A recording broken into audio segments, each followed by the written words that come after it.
one west till they bury me. I'm one west till they bury me. I'm one west till they bury me. I be one west to the death till they bury me.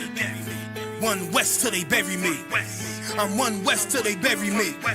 I'm one west till they bury me. I be one west to the death till they bury me. I be one west to the death till they bury me. They ain't scaring me. Rip the soul out of Pharisee. Speaking heresy, it get you fucked up apparently. It's like they daring me. I said chill, they ain't hearing me. They ain't listening. Every bar nitroglycerin. Hit your heart, bring it back to start, make you live again. Get them dividends or we start getting ignorant. I be on that soldier shit. I told you shit phenomenal. Nah, but he a domino. So what you suckers trying to do? Rhyming comical, guess it's funny until I'm bombing you. Bring apocalypse to them pussy niggas that's popping shit. Team of all-stars, I coach them up like I'm Popovich. Fuck the politics and the lobbyists and apologists. They vagina, so we gon' check them like gynecologists. It's kinda obvious how the situation is ominous. The way I vomit this and regurgitate for the audience. They start applauding this cause the competition is fraudulent. From the era where niggas smoke you up like a parliament. The flow been stupid, shit has gotten retarded since. All the dominance of one west rising to prominent. Cause I be one west to the death till they bury me.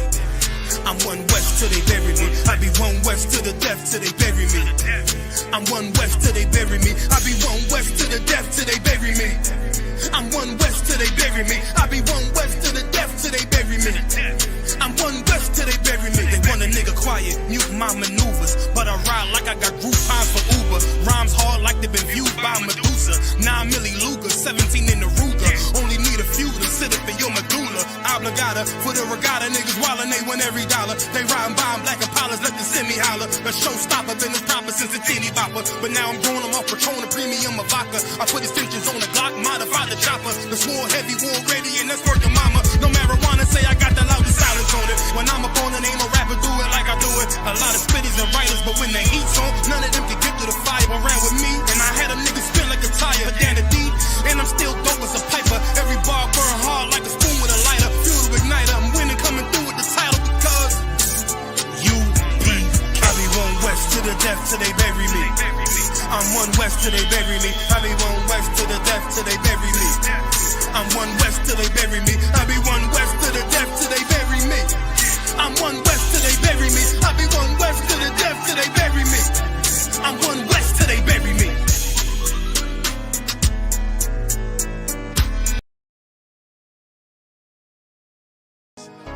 Any man give his life for Yahweh Shai, Mashiach, and Christ, and fall up under that UPK banner. It's my brother and my blood, and I will die and kill for him if necessary. Go to ground, go to ground, go to ground, go to ground, go to ground, go to ground, go to ground, go to ground, go to ground, go to ground. It's all about that warfare, boy. Give ground, give ground, back up, give ground, give ground, back up, give ground, give ground. It's all about that warfare, boy. Take ground, take ground, take ground, take ground, take ground, take ground, take ground, take ground. My soldiers take ground till them stand down. Take ground, take ground, take ground, take ground, take ground, take ground, take ground. My soldiers take ground till them stand down. Take ground, take ground, take ground. Now this ain't no movement, this a takedown. We will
shit, man. One West.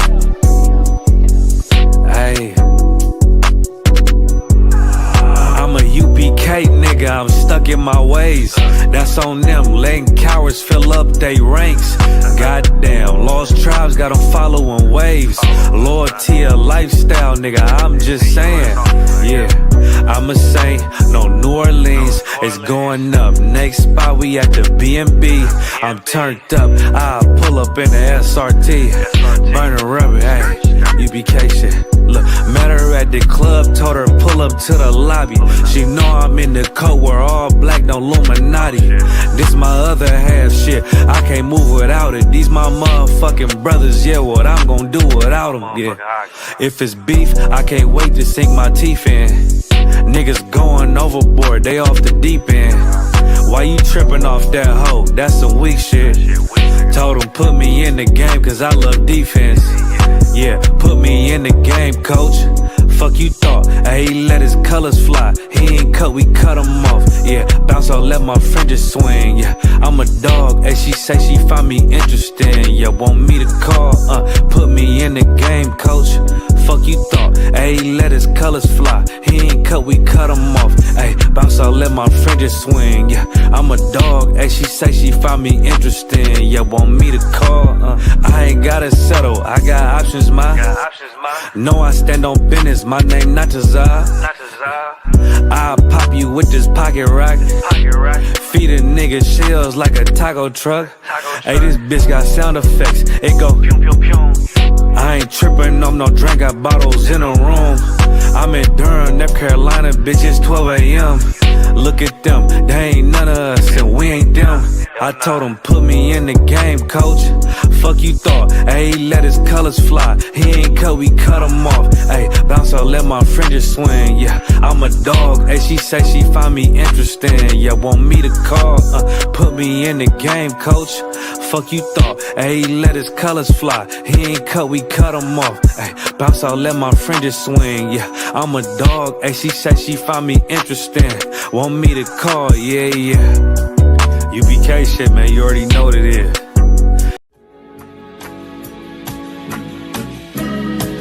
They killed, give me Isaiah 14 and 21. They did the same thing to my people. So you said that they put millions of my people.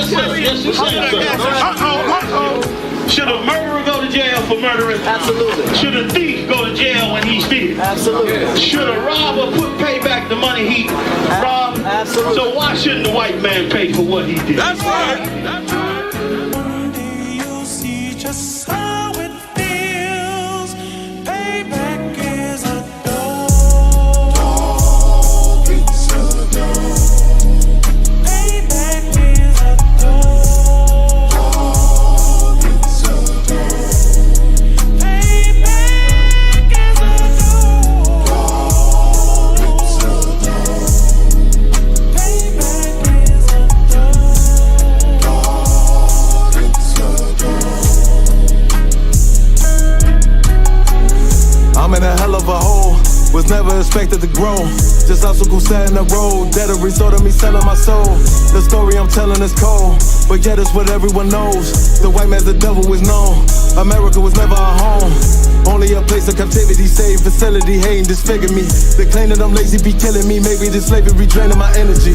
400 years and counting, the trail of my tears is countless. Main fact that I'm here is astounding, but I can't wait till this shit is surrounded. Ready to tangle my king and the angel, be ready to rap. Crack in the sky, nuclear missiles and make it official. I'm capturing every cracker surviving.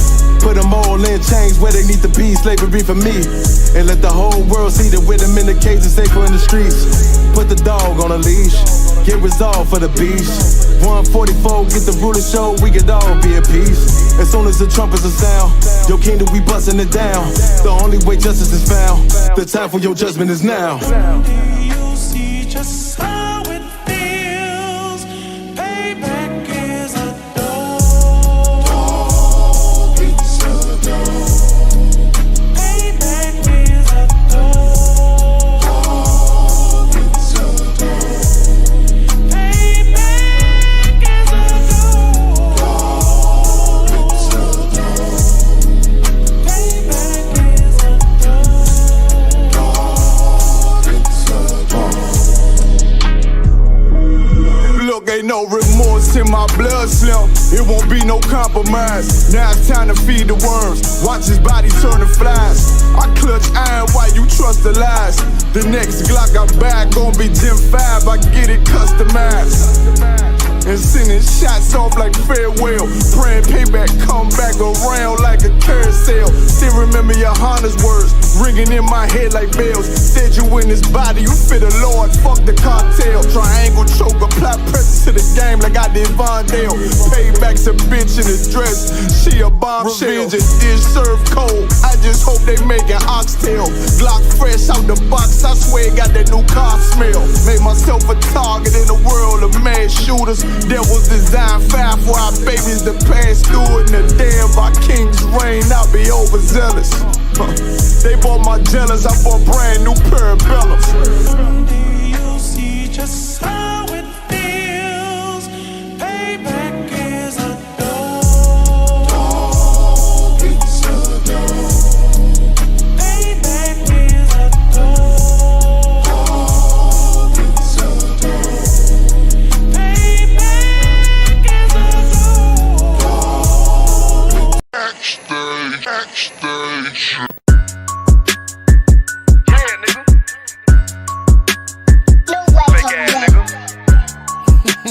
You ain't no Israelite, but you a gospelite, bitch. Fuck you talking about? If that nigga won't walk, bitch, we ready. It ain't hard to find us. How can I keep that stick locked, loaded, boy, he'll fade you line up. Young nigga name is Slayer. What you think, boy? You be done to try. Soft coast shit, we bout it.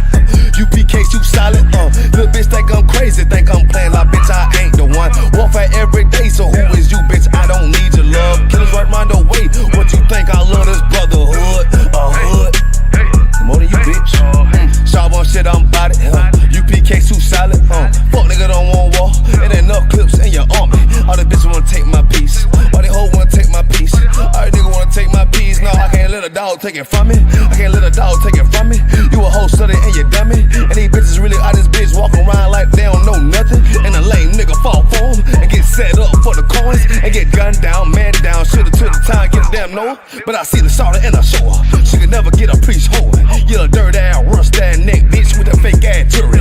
In Tennessee while I'm touring. It's a Tennessee, but she luring. Yeah, that sucker duck bitch ass boy, fuck nigga over that bit muggin'. I say, if that nigga won't walk, bitch, we ready. It ain't hard to find us. How can I keep that stick locked, loaded, boy, he'll fade you line up. Young nigga name is Slayer. What you think, boy? You be done to try. Soft coast shit, we bout it.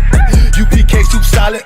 Little bitch think I'm crazy, think I'm playing like bitch, I ain't the one. Warfare every day, so who is you, bitch? I don't need your love. Killers right round the way. What you think? I love this brotherhood, a hood. More than you, bitch. You a lame nigga down to me. Eat candy, but I'm sucker free. You a little nigga, ain't none of me.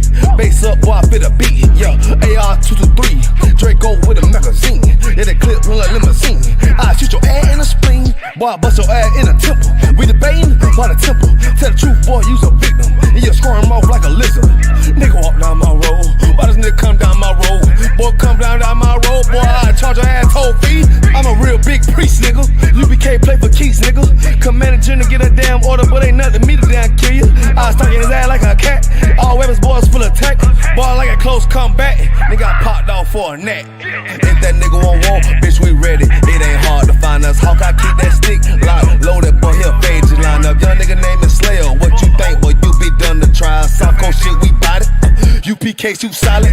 Little bitch think I'm crazy, think I'm playing like bitch, I ain't the one. Warfare every day, so who is you, bitch? I don't need your love. Killers right round the way. What you think? I love this brotherhood, a hood. More than you, bitch. Christ said 7 women gonna be on one nigga in the end time. Nigga, fuck wrong with you, boy. Stressed by that damn hoe ass bitch. Fake ass nigga too. Dumb ass motherfucker. Fuck you.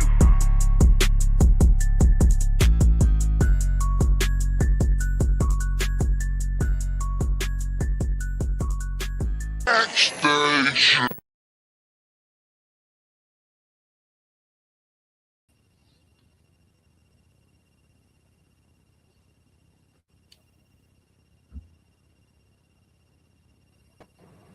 Hey, this is Wednesday night history class. Me and Banyamin is going to be holding it down today. So this is the Wednesday class. Any questions, just type them in the chat and we'll get to them. Today we're going to go in slavery in the British country house.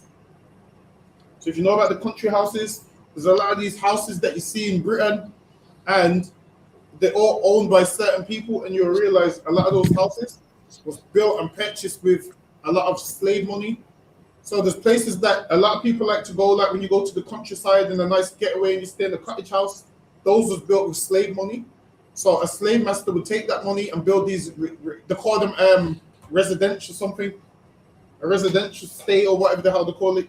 They call it that. So people go there, and you'll go there and spend about £600 for the weekend. That money that you're spending on, originally they set up that with slave money, and that money that you're renting it with goes back to that person's family or whoever's in charge of it. But it all came about with slave money. But possibly I'm gonna get right into it. So lucky if you could get this from me, Baba Kishore. Sir. Among the key challenges in tracing slavery's physical and cultural imprint on the British country house is the establishment of a systematic approach to screening the thousands of potentially relevant properties in order to identify priorities for further study. This chapter introduces one important source that offers the possibility of such an approach: the census of British colonial slave ownership embodied in the records of the Slave Compensation Commission. But now there's a thing called slave compensation. And with slave compensation, a lot of the money that they got, that compensation that they got, a lot of them pull it into getting wealth and purchasing buildings and purchasing other things. So that's why a lot of them put that money. Go ahead. Under the Slavery Abolition Act 1833, emancipating the enslaved in most of Britain's colonies, the British state agreed to pay £20 million in compensation to slave owners and other beneficiaries. Abolished slavery, they paid £20 million to slave owners and other beneficiaries, meaning other people that was getting money off of slavery. So men that would make the slave ship, they would pay them, all right, well, you're going to be out of a job, so here's some compensation.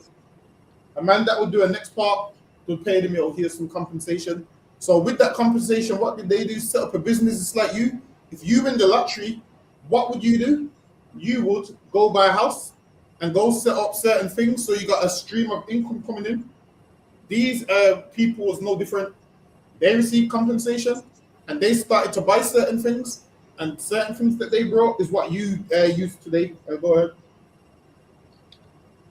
£20 million compensation to slave owners and other beneficiaries of slavery, such as mortgagees and annuitants who had financial claims secured on the enslaved. The administrative process established to distribute this money provides a unique opportunity to identify every owner in Britain holding slave property in the colonies. So now historians, they opened the records and they looked at those records and tried to find out who got some compensation and what they spent the compensation on. So now they have some of the records of Mr. Such and Such got this property built with the slave money. Mr. Such and Such got that property built with the slave money. And that's how they're finding out what they owned and what they did with the money and who got the money. Because at that time, a ton of people was applying for that money. Go ahead. To identify every owner in Britain holding slave property in the colonies at the time the slave system ended. There are at least 3 applications for the resulting data. First, known owners or occupiers of country houses can be matched with known slave owners at the time of emancipation. Second, the slave it says first known owners or occupiers of country houses be matched with known slave owners. So now they can match certain houses to certain slave owners, and that's how they know they acquired that house through slavery. Go ahead. Second, the slave compensation records themselves provide information on the addresses in Britain of some, although by no means all, the absentee slave owners, among them numbers of country house owners. Finally, the records capture those in Britain receiving large sums of compensation money in the 1830s, raising the possibility of identifying cases in which this influx of liquidity may have funded or partly funded the building of new country houses or the rebuilding of old. But they was like, all right then, so now we're gonna see if the money they got funded building new houses or repairing old houses. And a ton of them would do what? Repair houses, man. They would get the house and they would rebuild on it and repair. And though they was able to get them repairs, it's kind of like today if you've got a house, you can get an extension on that house. So you can do certain things like that. You can get an extension on that house, and that right there is what these people's doing. Next slide. See what I keep going. The full compensation database therefore now includes both information and individuals not present in the parliamentary papers. For example, Edward Gregory Moran Gale, whose family name is embedded in the history of Jamaica and the wider history of colonial slavery at Morant Bay, whose own name is engraved also on the chapel of the University of the West Indies at Mona, and Now, who was his name is engraved on a chapel, and a lot of these people, a lot of these slave owners, a lot of these cities is named after them. A lot of these places in the UK is named after them. Go ahead. and who was associated with at least 3 British country houses, the National Trust Option House near. Associated with 3 British country houses. Let me see what a country house is. Hold on. Let me type in what's a British country house. I see what I need to know. It's loads of nice in it. There's a black actor in the UK, and it goes at I'll find out which one it was. And it goes, they own his grandfather, Sweden. Harewood House, it's called Harewood House. Yeah, I think that's in the slide. And he's a black, he's a, you know, Mr. Harewood actor. I'll show you. The Harewood. I think it's Harewood, from what I remember. It says, from Wikipedia, the free encyclopedia, country house, read out here for overusers, see country house. An English country house is a large house or mansion in the English countryside. Such houses were often owned by individuals who also owned the townhouse. This allowed them to spend time in the country and in the city. Henceforth, these people, the term distinguished between town and country. However, many were often and still are the full-time residents for the landed gentry who dominated rural England until the Reformer 1832. Frequently, the former business of the countries was transacted in these country houses, having functional antecedents in manor houses with large number of indoor and outdoor staff. Country houses were important as places of employment for many rural communities. In turn, until the agricultural depression of the 1870s, the estates of which country houses were the hub provided their owners with incomes. The late 19th and early 20th centuries were the swan song of the traditional English country house lifestyle. Increased taxation and the effect of World War I that led to the demolition of hundreds of houses. Those that remained had to adapt to survive. Let me scroll down. All right, so you get a country house is like a large mansion in the countryside.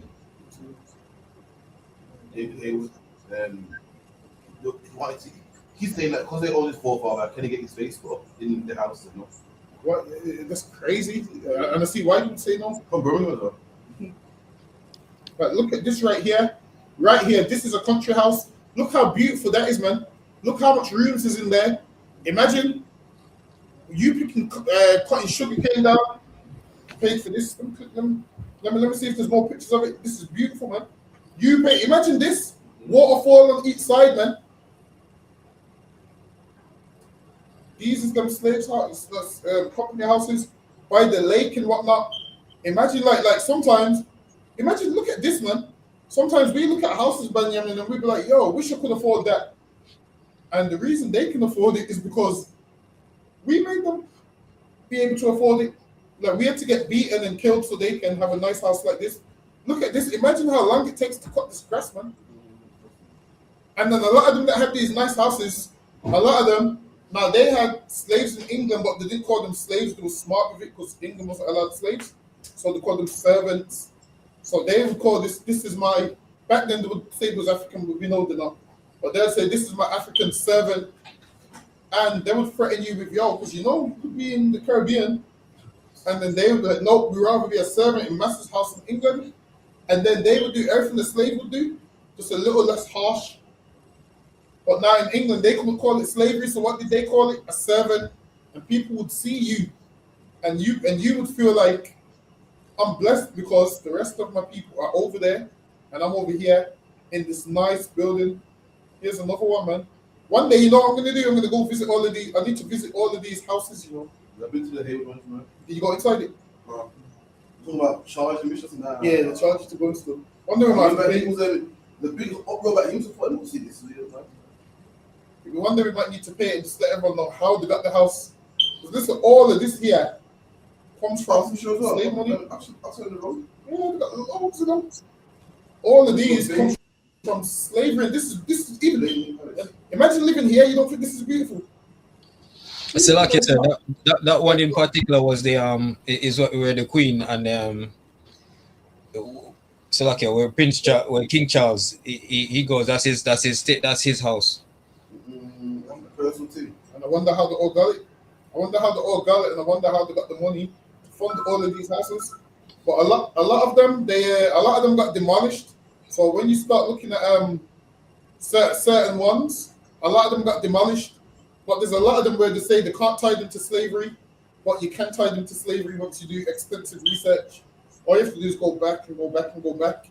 And then what you'll realize is, let's say Mrs. Smith owns the house. They would say, well, we can't tie Miss Smith to slavery. But then you're forgetting that Miss Smith married somebody else who changed their name. Because a lot of them would give houses to family. There was one devil that was super smart. Because I'm going to leave you so much money in cash, but you have to change your name. And then the kids change their name, and then that throws everybody off the trail. Meaning you will never know where it came from because now you're thrown off the trail because the man that got the compensation, this house don't belong to him because the name's been changed. That's lucky. Go ahead. Canada on concert. Where was I?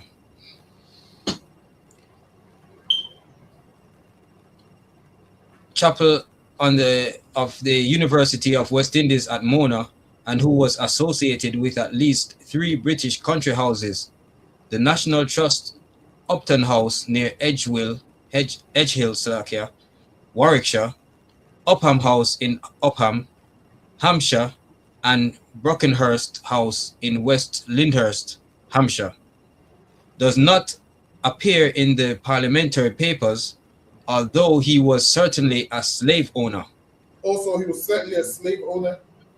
So listen, just letting you know a lot of these slave owners, if you just know their names, you can see what properties they had, what assets they had, and what houses they occupied. Go ahead. The underlying records show that he, in fact, claimed the compensation for 732 enslaved on the Mount Hidmost. So this man here claimed the compensation for 732 slaves. Go ahead. On the Mount Hidmost, Gales Valley, York, and Crawl Estates, and the St. Jago and Paisley Pens in Jamaica, but in each case lost out to other members of the family who held a mortgage or other prior claim. Around that time, a lot of Edomites was fighting each other. Why? Because imagine you're claiming compensation and I want the compensation. So they would fall out that way. So they was now beginning to fall out over money. There's some of them that got a crazy head start and still ended up bankrupt. How do you get free compensation and still end up bankrupt, man? That shit's crazy to me. That's lucky. Go ahead. Again, the slave-owning family of the Earl of Dudley, the slave-owning family of the Earl of Dudley, for whom Whitley Court, now an English heritage site, was purchased. So it says, hold on, read that one more time. The slave-owning family of the Earl of Dudley, for whom Whitley Court. So now let's see what Whitley Court looks like.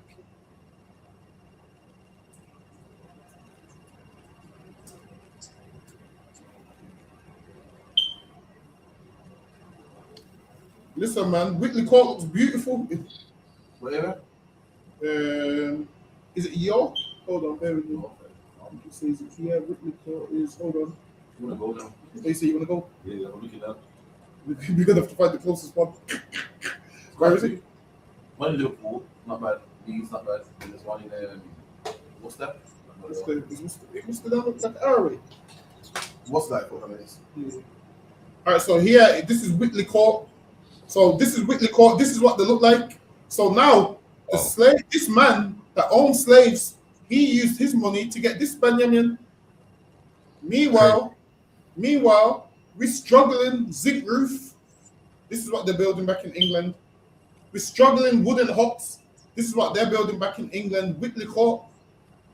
This right here looks beautiful to me. Look at this. You got you telling me this don't look beautiful with the water? Imagine living here, man. What was that? What was that? That was beautiful and shit. This was Whitley Court. What's that? That's on the court. No, what's that? The court? We're going, man. Let's go again. What was this? Whitley Court. Get me. So this right here is Whitley Court, where what? Slave owners use money and purchase this, man. Purchased it, man. And look how beautiful this is, Benjamin. Listen, this water right here looks clean to me. I would boil the rice with this water. That's how clean that water looks. You could use it to knead the dumplings, boil the rice. They're living good, man. This is look at this is Whitley Court when the water falls on. Didn't you tell me this building don't look beautiful? That's it, actually. More nice. I'm telling you, Whitley Court looks beautiful, man. This is a picture of it. So imagine, look at all this, man. Imagine you see that, and then you see where we live in. It makes you realize life's not fair, man. It makes you realize life's not fair. When people say, well, listen, understand this. We need to understand that when Christ returns, all of this stuff, also, we're going to be, listen, the way how they're living is going to be how we living, basically. That's right. Not having to work a day in your life. Just imagine Benjamin just waking up in Whitley Court, man. Definitely, Salaki, sir. Really nice. For real. That's what I'm saying. All of this. All right, let me go back to this slide now. So now that's one of the places. Salaki, go ahead. Listen, every one of these houses we come across, I'm going to stop just to take a look. Salaki, go ahead. Whitley Court, now an English heritage site, was purchased in 1837. Does not appear in the parliamentary papers. Instead, the underlying records demonstrate that a group led by the Bishop of Exeter, shown in the parliamentary papers, listen, man, your bishops, your English bishops were slave owners too, man. I'm telling you, your English bishops was okay with slavery. So when we asked them, all right, then, so, like, if you're a black man in England and you're a Christian, you have to understand that slavery was okay in England. That's why the British apologized and said, you know what, we're sorry. Really, they're not sorry. But they came out and said, oh, we apologize for slavery. Really, they're only apologizing, so you be like, okay, we forgive you. And guess what? When they apologize to you, guess what they read to you? Forgive your enemies. They read that to you, but don't give back. Listen, imagine that's like you stealing my money, holding my money in my hand, and telling me, well, you know, the Bible says you have to forgive. While still holding my money, if you want true forgiveness, give me Whitley Court. That's right. That's it. You give me the keys to Whitley Court, and then we can talk about forgiveness. Go ahead. Bishop of Exeter, shown in the parliamentary papers to have been awarded the compensation for 665 enslaved in Jamaica, where in fact he got trustees compensation for 665 slaves in Jamaica, and white people have the cheek to say, well, we lost our property, so we should get paid for it. Nah, man. Nah, man. We lost lives and built everything for you, man. You got paid enough. You got. I mean, how much more payment do you want? You got paid enough, man. Damn. Go ahead.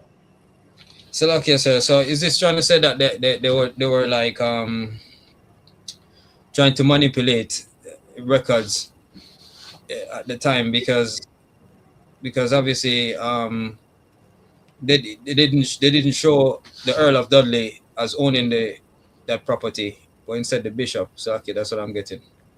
Yeah, and a lot of them, what they would do is, well, you see, to get more money, they would make out like they had more slaves than they actually had. So a ton of them would try. Let's say they had 50 slaves. Some of them would try to stretch it to 100, so they could get more money. And obviously, you know how people do. Like someone crashes the car, and about 10 people try and put themselves in the car to get money. They was doing them same kind of things. But I read that part one more time again. I'm trying to see where you at. I don't know, concept. It says the underlying records demonstrate that a group led by the Bishop of Exeter, shown in the parliamentary papers to have been awarded the compensation for 665 enslaved in Jamaica, were in fact trustees of the Earl of Dudley. So now it says to have been awarded the compensation, were in fact trustees of the Earl of Dudley. Listen, man, the devil is gonna con everybody he can con, man. You see these devils? They're gonna con everybody that can con. They're gonna lie and say this person was there. They're gonna lie and say that person's in charge. They're gonna lie. They're gonna falsify records. And these is the things that they do, man. They falsify records, and then they're trying to get more money, and they're lying and saying, yeah, this person needs compensation because he had slave owners, he had slaves. Some men didn't have slaves. They just had a little part. Well, not a little part, shall I say, but they had a lesser part than some of the slave masters, and because they wanted compensation, they made that like, yeah, we need this because, I've lost all these slaves. You have to understand, at that time, records ain't as documented as they are today. Like nowadays, everybody's got their birth certificate and internet and footprints, and back then it's just you're born and that's pretty much it. Especially if you're born in the Caribbean, hardly anyone even knows if you're born for real or not. You got 2 birthdays and all of those kind of things. No one even knows what's real from what's not. But lucky, go ahead. The second limitation flows from the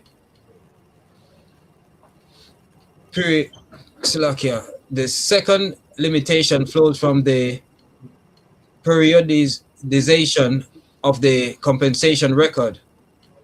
These capture slave owners and other beneficiaries only at one point in time, at the end of slavery. It is striking how long-standing the rhythms of slave ownership often were. The records pick up many families that first established ownership in the early 18th century or even the late 17th century. So now you're saying they established ownership of certain things in like the late 18th century or early 17th century. Go ahead.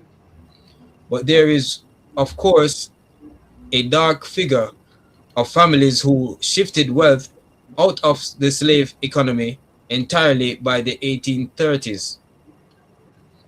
The Heathcotes of Northampton Hall, Rutland, whom Nuala Zehedia discusses in of Northampton Hall. Let's see if Northampton Hall comes up. Let's see what Northampton Hall looks like. If it exists, because I know a lot of them. I know a lot of them was destroyed.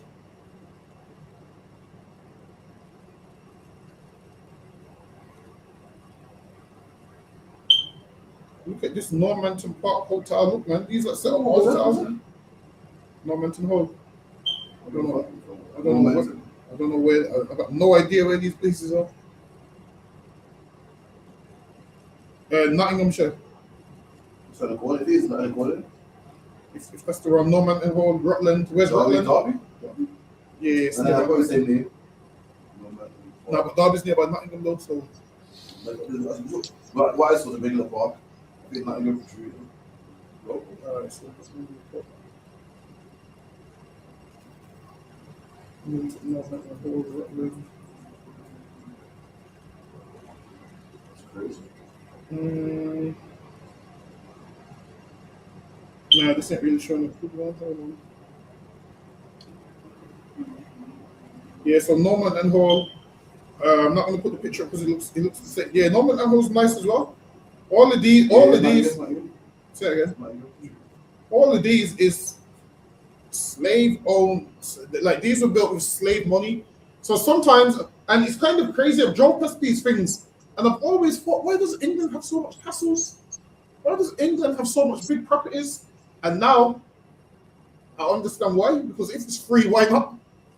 If it's free money, I mean, why not? Yes, Lucky, go ahead. Canada on concert.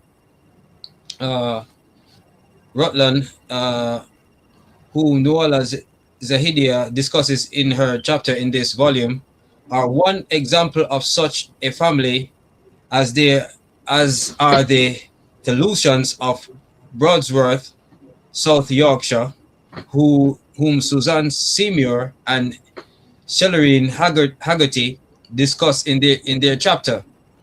There are people in the slave compensation records connected, if remotely, to both of them. Listen, man, them slave owners are connected to a lot of these things. Go ahead. The slave owner Langford Lovell, who received compensation in Antigua, married the daughter of Sir William Heathcote, the third baronet, the third baronet in the other Heathcote baronetcy, descended from the same brothers as the Heathcotes of Normanton. So a lot of them was marrying into each other. Go ahead. Lovell was living in the 1830s at the home of his wife's family, Hursley House in Hampshire. So now let's look at Hursley House. Let me see if Hursley House, what Hursley House looks like. All that house at the end of it, are the names? Most of them. Hursley House, Hampshire. Let's see if this one even looks any good. This one, hold on, I'm gonna go to images. This one's nice. Yo, this one's nice, man. That little shrubbery on there, and the window on there. You should shrub is a mistake. Get me, Benjamin, you telling me this one ain't nice. That's what I'm saying, man. Yes, sir. They're living good, man. Where's Hursley? Because a lot of these houses, some of these houses was in Ireland and all over Great Britain. This was nice, man. Listen, I'm telling you, England. You see what the crazy thing is with England? Winchester. You see what it is with England? Look at all these people in Hursley House. Look at all these devils. Look. All of these people is here because black people built and made these like get money.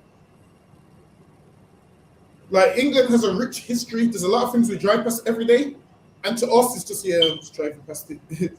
But to when you actually do research, you realize, damn, I didn't know that was whatever it was. But Lucky, go ahead. Lovell was living in the 1830s at the home of his wife's family, Hursley House in Hampshire, which the first baronet had built. Arthur Thelution, the son of Lord Rendlesham and grandson of Peter Thelution, who had bought the original Broadsworth Hall estate in 1970, married the daughter of another Antigua slave owner, Sir Christopher Bethel Cordington, but the Heathcotes and the Thelutions themselves do not appear in the records directly. In the case of the Heathcotes, whose merchant fortune was accumulated in the early 18th century, their absence might be expected, but the Thelutions had been slave owners in Grenada and Montserrat as late as the 1820. So some of these that was slave owners in Grenada and Montserrat as late as 1820. So when you were 1820 is only like what, 200 years ago? Only 200 years ago, man.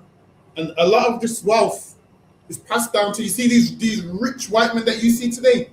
Don't just understand they didn't get rich by going to college. A lot of it is generational wealth passed down. That's Lucky. Go ahead. With these two limitations acknowledged, some preliminary results of the analysis of this corpus of material on slave owners can be tabled.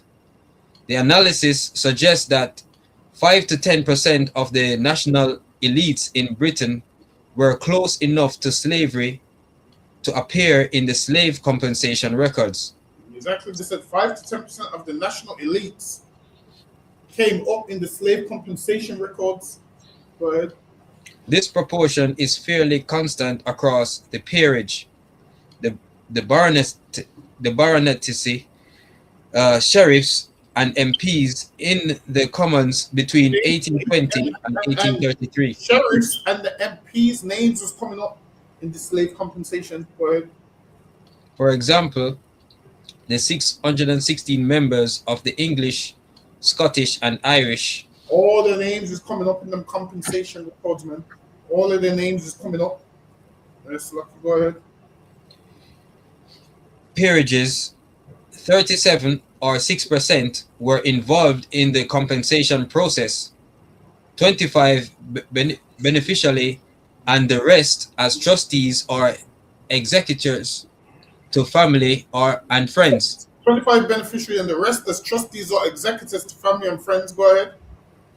Again, of 904 active baronesses, 73 individual title holders appear in the slave compensation records, of whom 54 were beneficially interested, representing 6 and 8% of the universe respectively. Nice. Go ahead. These numbers are national totals within which there were significant local and regional concentrations. Although merchants with slave-owning interests were by 1833 a small minority in London, some 150 individuals or firms from the many thousands of merchants active in the city, they were disproportionately wealthy and therefore influential. What does it mean to be disproportionately wealthy? That means you're rich as could be, man.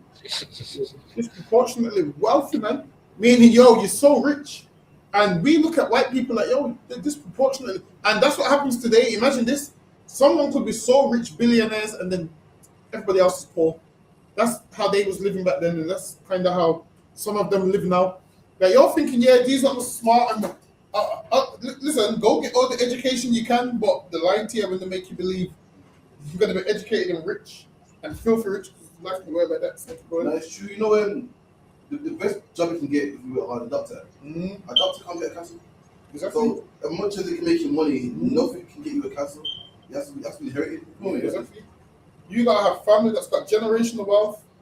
And imagine these men had their townhouses and their castles, and they're making money off the castle when people are renting it, so they're able to buy more houses, and they're getting slave money, they're able to buy more houses, and then they give it to their son, who then builds an extension on it, gives it to his son. Imagine, Benjamin, we ain't got nothing to build an extension on, man.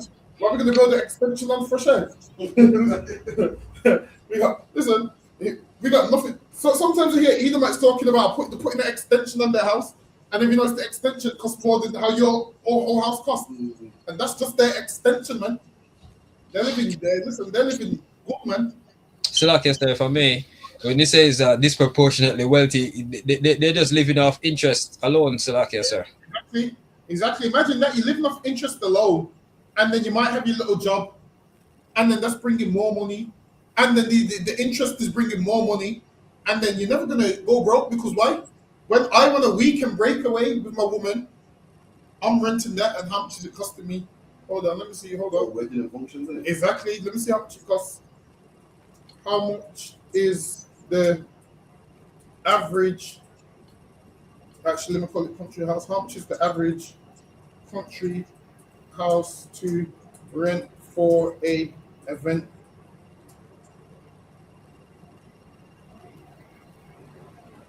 See, it goes, the average cost to rent a country house for an event typically starts around 2,600 for weekend stays and can go up to 49,000 for larger estates. So, that's for a weekend. No, how much is the regular rent then? You guys know about 2 grand as well? Oh no, that's the small one's 2,600. That's gonna be a crap. That's gonna be a crap one. A large one, 49,000. So I'm gonna go with 49,000. Hold on. Let me go with 49,000. Hold on. Times 52. See, and yeah, that's bringing them 2.5 million. And 49,000 is on the lower end because when people book that for weddings for the one day, you know, it's probably about 50 grand in it. It's more than that. It's probably more than that.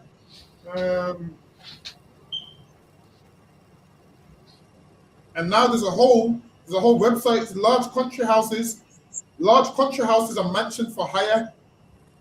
See, look at all these, man. Hopton Tower, Saltmarsh Hall. Imagine there's a man whose job it is to rent this to you. That's crazy, man. Historic and stylish. Grade A Georgian country house. See, that's what they call them. Country houses. And they rent these out. A lot of these are off the motorway. Capacity 110 guests. Listen, man. Let me see. Let me see if this gives me a price. It probably won't. And this looks beautiful, man. The morning room can hold 200. Drawing room can hold 60. Dining room can hold 60. They got a library in there. Listen, let me click off this, man, because I'm about to get the ski mask. I'm close to getting the ski mask. Go ahead, Benjamin. Can I do one concert? 1/4 of the directors of the Bank of England in the years before emancipation appear in the slave compensation records. And 1/4 of the directors of the Bank of England appear in the slave compensation records, which means what? The owners of the Bank of England was able to acquire them riches and set up that bank because of slavery, man. That's how they was getting money. The Bank of England was set up. How do you think they can give loans and interest? Because they know, yeah, the money that we're giving to you, they know we're going to charge you interest and we're going to get that money back because once our sugar comes in, we're getting that money back. So they knew that that's how they were setting up all of these things. Go ahead. Don't be one of those lunatics that's going to boycott the bank. Obviously, you ain't in that position right now. You ain't in that position right now. But let's go ahead. Liverpool's local oligarchy predictably also shows a concentration of slave owners. Over 1/4, some 11 of 41 of the members of Common Council in 1833 received slave compensation. Work on the geographical analysis of the rentier slave owners is still underway, but preliminary results indicate that the southeastern, southern, and southwestern counties of England are overrepresented, as is the northwest, Slovakia. Scotland as a whole is very significantly overrepresented among the slave owners, while the West and East Midlands, Wales, and Northeast are underrepresented, and East Anglia appears to be in line with normal averages. Next slide. Hence, across Britain as a whole, the slave compensation data suggests that in the 1830s, 5 to 10% of all British county houses would be expected to have been occupied by slave owners, and that in 1830s, 5 to 10% of all British country houses would be expected to have been occupied by slave owners. Because them slave owners was getting rich, man. Yeah, they was living in there. They had 2 houses. They had the townhouse, then they had the country house. You see, like if you're rich, you have motor cars and whatnot. They would have all of those, man. They would have whenever they wanted quiet time away. They got the country house. Yeah, go ahead. I don't want to answer. Slave owners, and that in some localities and even some regions, the figure would be much higher. What is much higher. What is not yet available is a dynamic picture, one that captures movement of people both within a generation and across generations. Not every family resembled the Herewoods of Herwood House, West Yorkshire, as a single-side family. In order to identify both specific linkages with slave ownership and patterns of movement such as linkages over time, there are two approaches to bringing the slave ownership data together with the country house.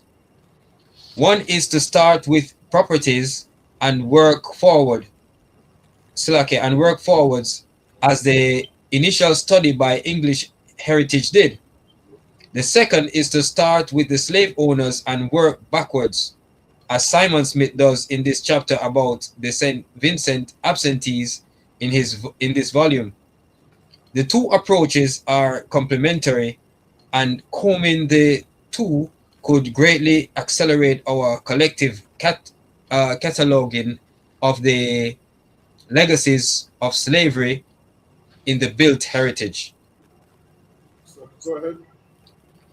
As an example of how the slave compensation records can feed into the study of the country house, the slave compensation data for Antigua have been combined with a desktop review of country houses associated with individuals appearing in the register of claims for Antigua. So now, a lot of slave owners from Antigua also got a ton of money as well. Go ahead. There were 1,027 awards in total for the island, of which 151 for Slovakia, of which 151 were for £500 or more. So now they was getting compensation, and it goes 151 of those cases was for £500 or more. Go ahead. 120 of these were to absentees in Britain. But to absentees in Britain, meaning these people lived in Britain, they didn't live in Antigua, but they was getting paid from Antigua and they got slave money. Go ahead. As noted above, the Slave Compensation Commission records do not consistently give addresses for awardees of compensation. Well, it don't always give you their address of where they was living. Go ahead. In general, there is at most a designation of England or Great Britain for absentee owners. But if there is either correspondence with the commissioners by a slave owner or a contested claim, i.e. formal dispute about who should receive compensation, then an address may well appear in the records. So now, because people's arguing about compensation, once they would look deeper into it, then they would get addresses. Go ahead. Because multiple people would fight over who should get the compensation. Go ahead. In the case of Antigua, some 36 country houses are readily identifiable with slave owners or other beneficiaries of slave compensation. And also you got a lot of these country houses. They had a ton of them in the Caribbean as well. So they got a ton of them all over there to this day. Go ahead. But obviously, them ones ain't going to look as good as the ones that they had in England. Go ahead. The list includes well-known sites of slave ownership such as Doddington Park in Gloucestershire, the family home of the... One second, let me look at the name of Doddington Park, Gloucester. Let's see what Doddington Park, Gloucester looks like.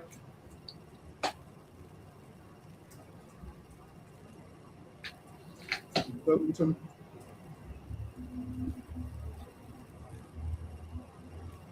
And you do know a lot of these devils own estates. So now a lot of these devils own, you see the estate that some people live on? You know that someone owns the whole estate. So this is Doddington in Gloucester. Look at them pillars, man. A lot of them have been a lot of these houses have been knocked down. So some of them. Oh, look at this, man. Gateway to Doddington. Look how beautiful that is, man. Grass has been freshly cut, and I'm telling you, them devils was living nice. Imagine it's all gated. Look how beautiful this is. Beautiful this is. And look, the cheek at the top says best country houses in Britain.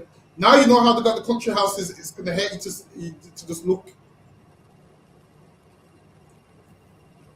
Yeah, this is what Doddington is. Let me go back to where I was. So, like, yes, sir. If I may, the country houses is also a form of like reinvestment for them as well. Real. Funny, see. A contract. Imagine a contract. Imagine Banyamia. One time you're tired of city life. You say, you know what, I'm gonna go to the country for the week, man. And you actually got somewhere to go, which is nice and gated. These devils was living good, man. Out of these country houses, I was gonna say I'm gonna pick my favorite one, but all of them look good. Imagine that. All of them look good. And all of them came up at the expense of slavery, man. All of them came at the expense of slavery. I'm thinking, yo, like, I look at them houses and think, how does a man decide to build this? Where does he get the funds from? Not knowing that sugarcane that's being cut down was able to fund Duddington Park. It was able to fund Duddington Park, man. That's lucky. Go ahead. So, like, yes, sir. If I may, and they couldn't have abolished slavery without getting these houses. So, for example, if they didn't get the money, then they would have it in their mind that nothing is wrong with slavery. It's like, yeah, it only take the compensation for them to stop. Exactly. Hey, Mother Boss, Shalom, Lord and Christ. That's lucky. Go ahead. Duddington Park in Gloucestershire, the family home of the Codringtons, as well as major houses such as National Trust's property at Gray's Court in Oxfordshire, belonging to the family. So now hold on. What was that? What's the next property called that we're going to look at? Gray's Court, sir. All right, let me look at Gray's Court. Let me see what Gray's Court looks like.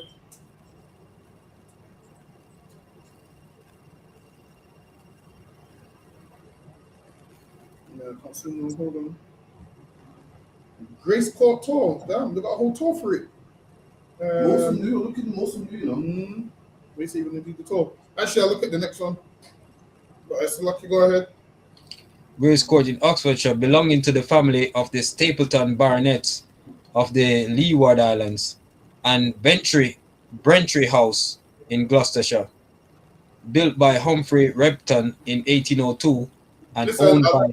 All these was built with slave money, and they're living lavish, nice properties, living good. 50, 60 rooms in there. They're living great, man. So lucky. Go ahead.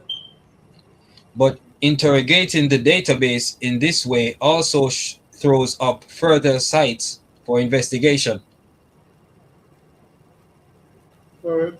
That's it on the slides, sir. Go ahead. Thus, the compensation material can efficiently identify for further investigation sites that are by definition linked to slavery. So now the compensation, they can identify other sites which is linked to slavery based off the compensation they paid out. Go ahead. The records cannot define the whole terrain for the reasons given above on periodization, but can map out a very substantial landscape within it. What the records do not do, of course, is analyze those links, and the remaining part of this chapter raises a number of conceptual and methodological issues in framing the analysis of the sites once identified. These issues certainly bear on the work of the legacies of British slave ownership project, but are also relevant to the wider collective endeavor on slavery and the British country house. So now this is obviously this whole book's about the British country houses, but I also got other books where it lets you know the banks to set up, the roads, the estates. Listen, we're gonna get into all of those. Obviously, we're not gonna get into them ones today, but today we're gonna try to focus on the country houses. But we're over the next couple of weeks, we're gonna go over everything that they use that slave money on with history, with proof. Slacky, go ahead. Canada on cancer. The first question is a simple one of scope. Does the phrase the British country house include Irish country houses too? There are no papers in this volume dealing with Irish houses, but the Irish elites were part of the numerator and denominator in the figures provided earlier. Listen, man. They had them houses in Ireland and all them places. Go ahead. Of the 5 to 10% rule of thumb for the elites, a few hundred of the successful and or unsuccessful claimants across the colonies as a whole were resident in Ireland, where a number had landed estates. Sir Harcourt Lees, for example, the Protestant ascendancy pamphleteer of Black Rock House, Co. Dublin, wrote the commissioners to intercede on behalf of the family of his younger brother William Eden Lees, who was absent from Ireland. So now this man, he was a Protestant ascendancy pamphleteer of Black Rock House, and now this man is meant to be a Protestant. A Protestant is what a Christian that's not Catholic. So that's what a Protestant is. Someone that protests against the Catholic Church. Is what Henry VIII came up with. That's a Protestant. Even your Protestants was, trying to get money off slavery, and nowadays they give us religion like religions means we have to love them. Meanwhile, back then when they had religion, they was trying to get compensation. This man should have said, "No, I'm a Protestant. I can't take no slave money." They was like, "No, we want that blood money, man." The Protestant said, "We want that blood money." Hey, go ahead.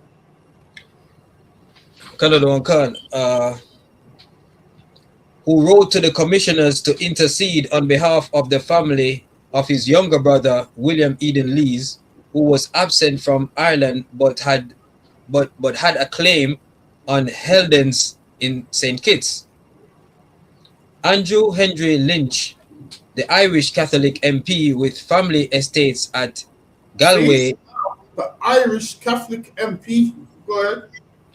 With family estates at Galway, including Lynch's Castle and Lydican. Let me see what Lynch's Castle looks like.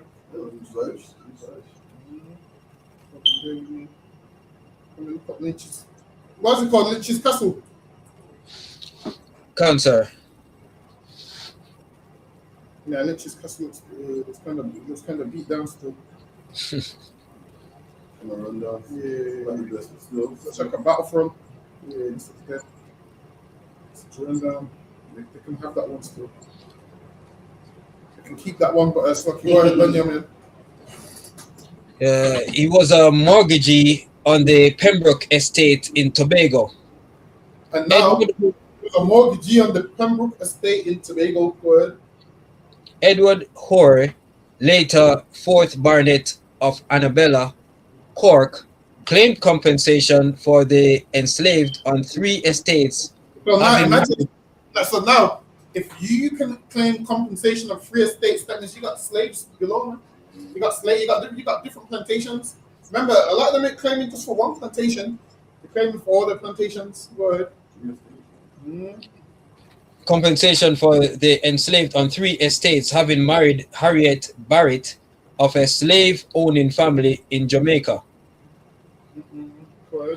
Hyacinth George Burke of Kilmore Castle, Logria, wrote to the commissioners in March 1834 under the impression that the compensation had been distributed, and again in December 1836, when he confirmed that he had received what he thought was the first installment of his compensation. This man, he confirmed that he received his compensation. Go ahead. His compensation from the £15 million loan floated by Rothschilds, and wanted to know when to expect the second installment. He owned 43 enslaved on the Retreat estate in St. Thomas in the east. Charles McGreal, a native of Larne in County Antrim, left his slave-derived fortune to his brother-in-law James And this is why we say all these devils had a hand in slavery because they was leaving fortune to their family members. So imagine the man that first started this, that was getting the money, he left it to his brother-in-law, his sons, his daughters, and then guess what they would do? Leave it to their sons and their daughters, and then your sons and daughters would look at their sons and daughters and be like, "Why is my parents so poor?" Go ahead. To his brother-in-law James McNaughton Hogg in 1876 on condition that Hogg changed his name, which was to build a new house. See, and now they gave him compensation in order that he changes his name, which is to build a new house. Now, once you change your name, everything what you done under your old name is not documented under this name. Like the club that shut up, they changed the name. Exactly. Remember the club got shut up and the company never. See that club got shut up, this club never. It's not getting a license. That's what they do, man. Listen, they done it with the boys that killed us, named James Bolger. James Bolger. Was his name John Venables? Remember remember when they killed him on the train track, the little boy, 10 years ago. So now they've got new names, man. They give them new identities. So now you're looking at, John Venables is a horrible man, and your boss could be John Venables under a different name. You wouldn't know. So that's what they're doing right here. They're changing their names to avoid detection. So I can go ahead. Was to build a new house, Magriemore House, on the estate he inherited near Larne, and which had been bought by McGrail in 1842. Oh, no, That's the name. What's the house called? So okay, the house is Magriemore House. Hold on, what's it called? Magriemore. Spell it for me. I can't see it on the thing. It's M-A-G H-E-R-A M-O-R-N-E. M-O-R-N-E. Magriemore House. And this one is nice as well. Hold on. Wait a minute. Let me get rid of Duddington Park. Bear with me.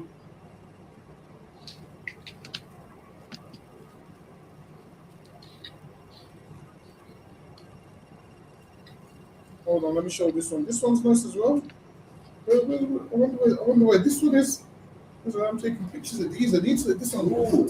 So I like this one, man. Say that again. This is how it looks in fully. See, and people go there to get married, man. Look, man, people go there to get married. We built this path for these devils to go get married at. Listen, this ain't cheap to rent. This one's not nice. Look, people getting married under the fountains, the chairs.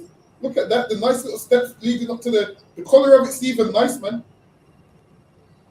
Look, these devils can go, look at this, smiling, not realizing that, what we went through is what built this house in the background. Look at this, all the guests there, Benjamin. Listen, man. Them guests better be there when I'm giving a lecture in the whatever house it is. Magriemore estate. This might be my favorite one, I'm telling you, they use that slave money and they set up this. Hold on, wait a minute. Let me go back to this slide. I'm going to see how much it is to. Hold on. I'm going to see how much it is to rent the Magriemore estate.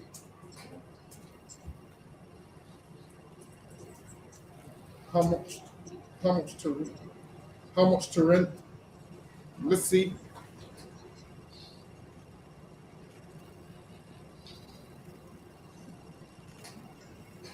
All right, so prices ain't.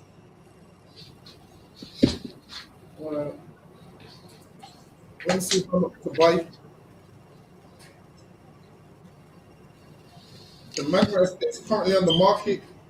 This historic estate is located near Larne and features stunning art. It's not that expensive, 975,000. Is that a lot? To rent? To buy, I think. Nah, it can't be that much. No, it can't be that much. Can't be cheap. Can't be that cheap. Actually, you know what? It's an island. It might be. Or that's maybe an old price. But so go ahead, Daniel. So okay, sir, that's it on that slide, sir. That's lucky. Go ahead.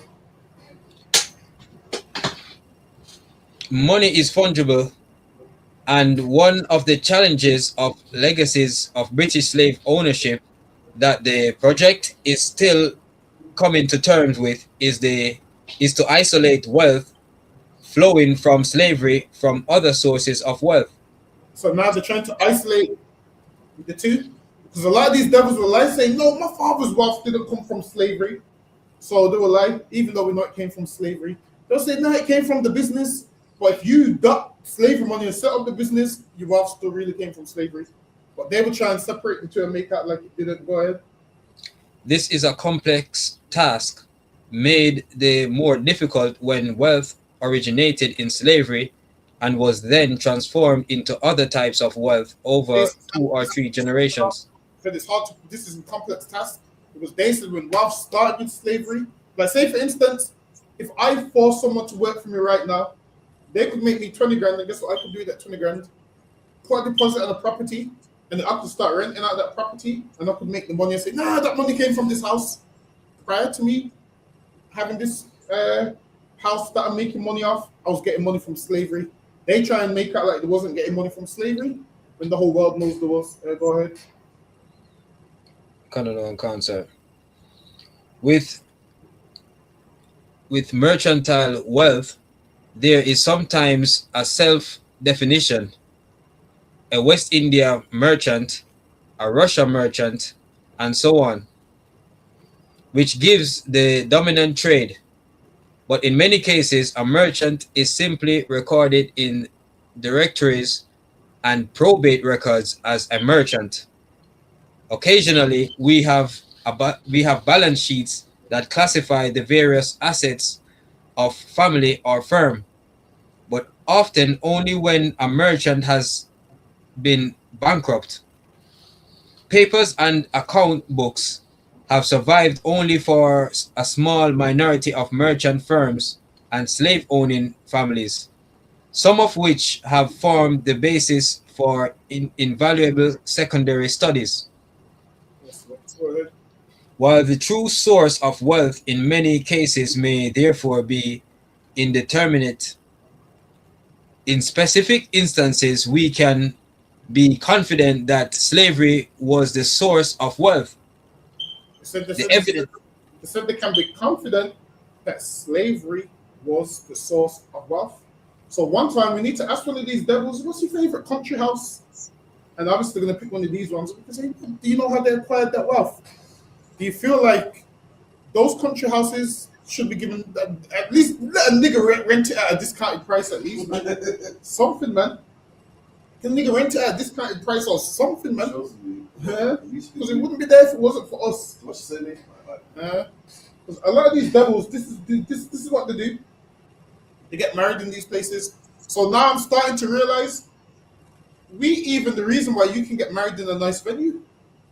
I'm starting to realize slavery is the reason for everything in England. That's right. The reason why you can get married in a nice venue, why you can throw an event in a nice venue, why you can do anything in a nice venue is because of us. And the price that they're charging is crazy, man. Listen, man. Seeing these houses showed me that what? Slavery is profitable, man. That's what it showed me. Any black man saying you don't want a slave, you not see what you can get with a slave, man. You ain't seeing what you can get. People saying Jesus Christ wouldn't. Now I understand why Jesus. Listen, see, you see, seeing these houses. Now it makes me understand when Christ said they're gonna build the kingdom, that they're gonna build. Now I understand it now. Like the money that they're gonna bring in is gonna be able to build these kind of things. Same way these devils see it, now I understand it now. At first I didn't understand it, but seeing these houses lets me understand how certain things is run and how certain things is supposed to be run. Now I understand it now. Because listen, I would have never thought sugar could build houses like this. I didn't think sugarcane, Benjamin, could build houses like this. I didn't think cotton and tobacco could build houses like this.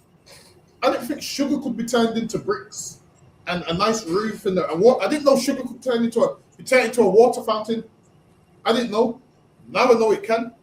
So that's the same way. Listen, we're gonna work them for whatever they can do, and our properties is gonna get built the same way. That's lucky. Go ahead. The evidence appears overwhelming.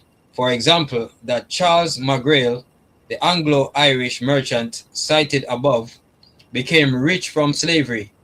He arrived. Merchant cited above became rich from slavery, man. And that's how all these houses, they all became rich from slavery. Go ahead. So, like you said, and this shows that Anglo-Irish it would be from that Irish also had a hand in the slavery as well. So, like you said, they always. And also, so Anglo-Irish means is England but dwells in Ireland, basically. Canada and Cancer. It's got English roots and is in Ireland. So it's kind of like when people say things like the Anglo-Normans. Cancer. A Norman in England or vice versa. So, like I said, but nevertheless, the Irish people they were also slave owners or partakers in the slavery as well. So, like I said, 8%. So with them, they was under the British, but they would have been like ruling the plantation. So they would have been working under the British man, and then they would work their way up.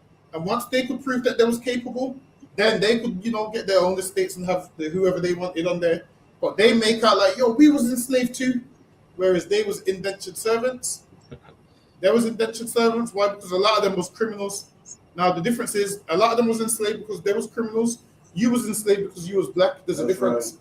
There's a difference. There's one where a man's born black, and there's one where a man is a criminal. So basically, based off what they're saying is, we went to jail because we're criminals, and you black people are in jail because we're black. Every time an Irish tries to identify with you, let them know it's not the same, man. Say, no, you're indentured servants, you are, criminals. We were just black. That's the difference. That's lucky. Go ahead. Kind of one cancer.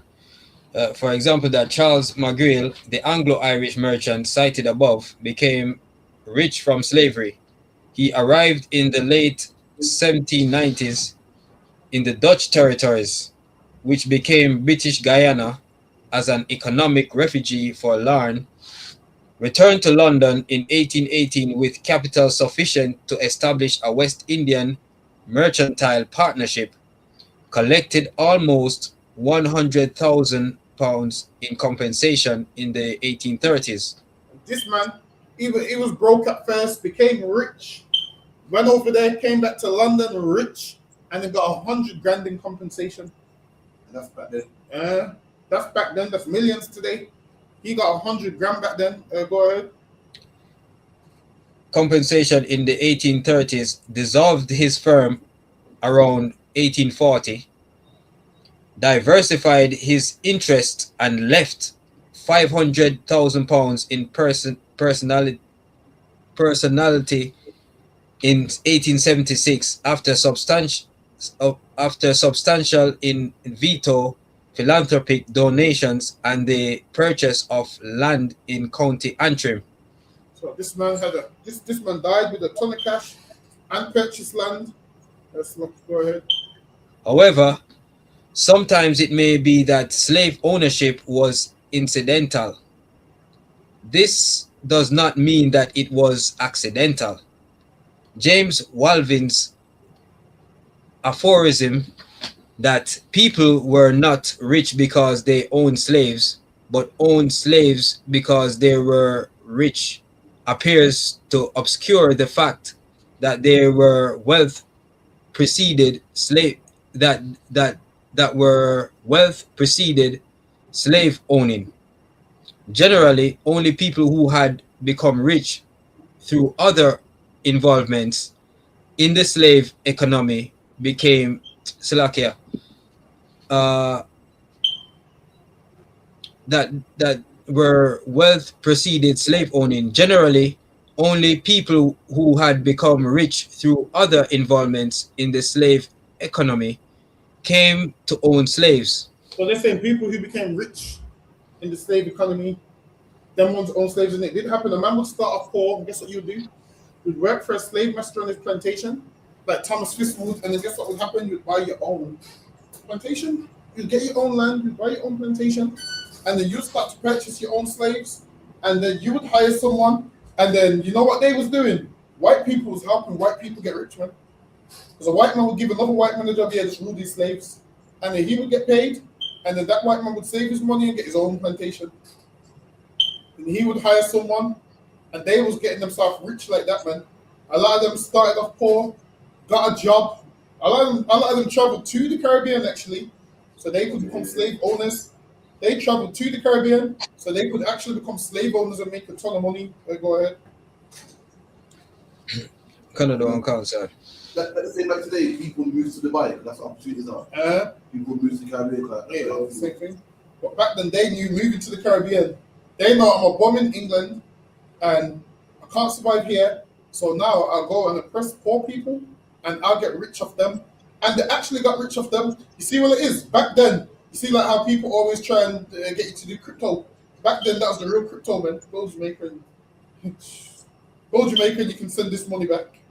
Yeah, but go Jamaican, you can get this money. That was the real crypto. Slucky, go ahead. Canada and Council. This was certainly the case with the Herewoods. There is very little evidence of portfolio investment in slave ownership in the colonies by wealthy Britons, partly because there were few collective vehicles for such investment. Rich people came to slave ownership by affinity, but slave wealth could be incidental in the sense that other source of wealth appear to dwarf it in the composition of an individual's overall net worth. Listen, these are full of shit, man. This is what these are will do. These are will get slaves, make a ton of money, set up businesses, and say, nah, all our money came from this business, man. It didn't come from slavery. It didn't come from sugar. Listen, it come from you setting up the bank. And obviously, you're trying to not tie the two, but the two are linked because you originally was able to set up the bank because of the slave money. Go ahead. For the Duke of Cleveland, for example, bequeathing personality of over £1 million when he died in 1842. His £1 million in 1842. £1 million in 1842 is crazy money, man. No, 1 million now is shit. Back then. Imagine having that in 1842. Let me see if we can find that. Must have been or something. What was 1 million British pounds in 1842? In 1842, 100 was equivalent in purchasing power to 14 grand today. It reflects an average inflation rate. Oh, hold on. That's 1 million. What was 1 million British pounds in 1840? Basically, you would times that, so that would be like what, 140 million or something, something like that. Some big number like that. Anyway. So go ahead. His ownership of Lothar's estate in Barbados appears incidental to his wealth, which was derived primarily from the accumulated profits of... Let me see if that estate still exists.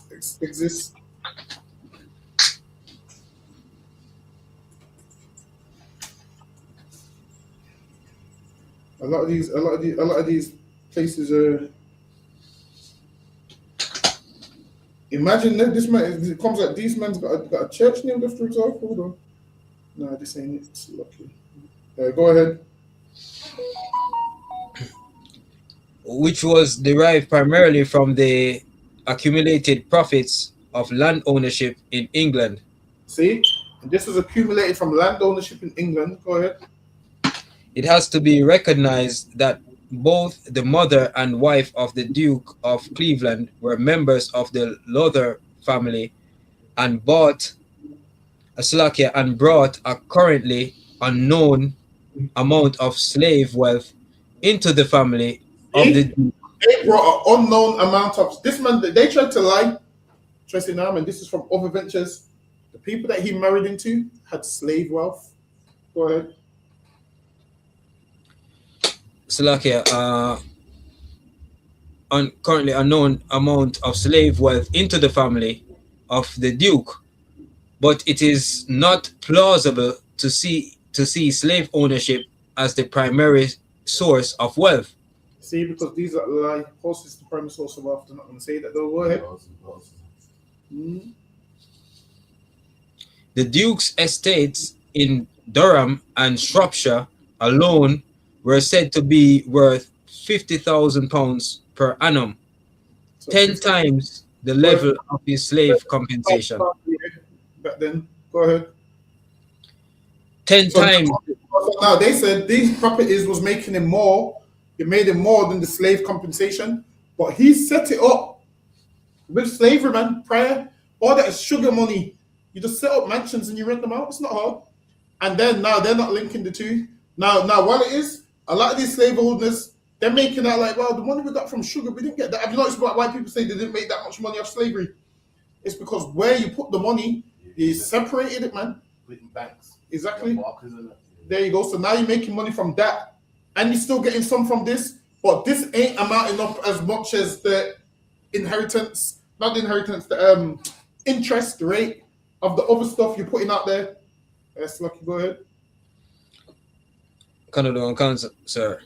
This is not to minimize, but only to place place in context as a source of wealth his ownership of enslaved men, women, and children.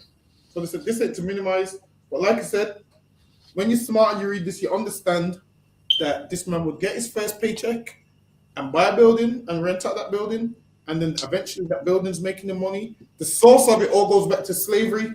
But so Lucky, we're gonna continue this next week. Clap it up on the time. So Lucky, we'll finish this next week. Benjamin, you can call it. Cut it on, cancer. Me no visual. I'm Imagine Sabat. Imagine Barak. Yahaba Shimya Shai Barakatha. Yahaba Shimya Shai Barakatha. Yamajata. Class dismissed. Shalom Israel. Just wait there 1 second, Benjamin. Shalom Israel will be here tomorrow 7 p.m.